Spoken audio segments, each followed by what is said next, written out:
Right, so in this video I'd like to share my first impressions about a new gimbal by Benro, and it's called the Reddog R1. But before we go straight into the review, I'd just like to say a special thank you to YL Camera for loaning me this unit for the review. So what do you really get in the box? Well, for starters, I thought that the carbon fiber case was a really nice touch. It sort of like gave the gimbal a very nice sort of premium feel to it. So in the case you get the manual, cables, lens support, charger, strap, mini tripod feet, batteries, and of course the gimbal itself. Overall, I'd say that the build quality of this gimbal is pretty good. So here are some of the things that I did like about the gimbal. I really like the fact that it was really lightweight and it had a very small form factor.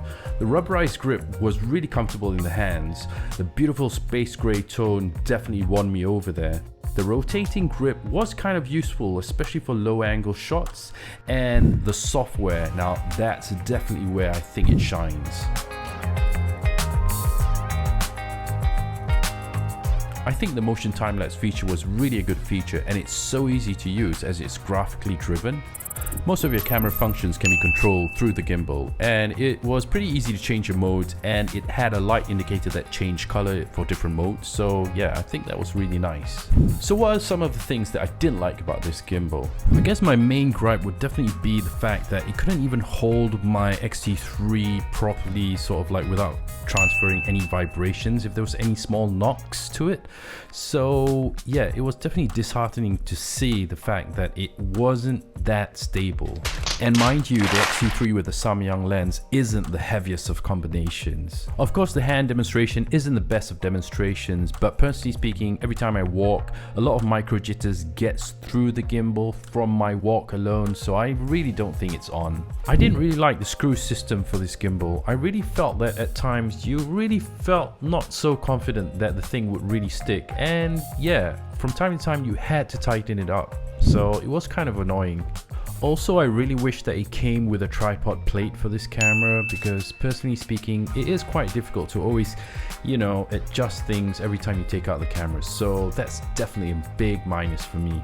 Another thing I have to point out was the mode button. It was kind of inconsistent. There were many times that I sort of like pressed it down and then it still wouldn't change mode.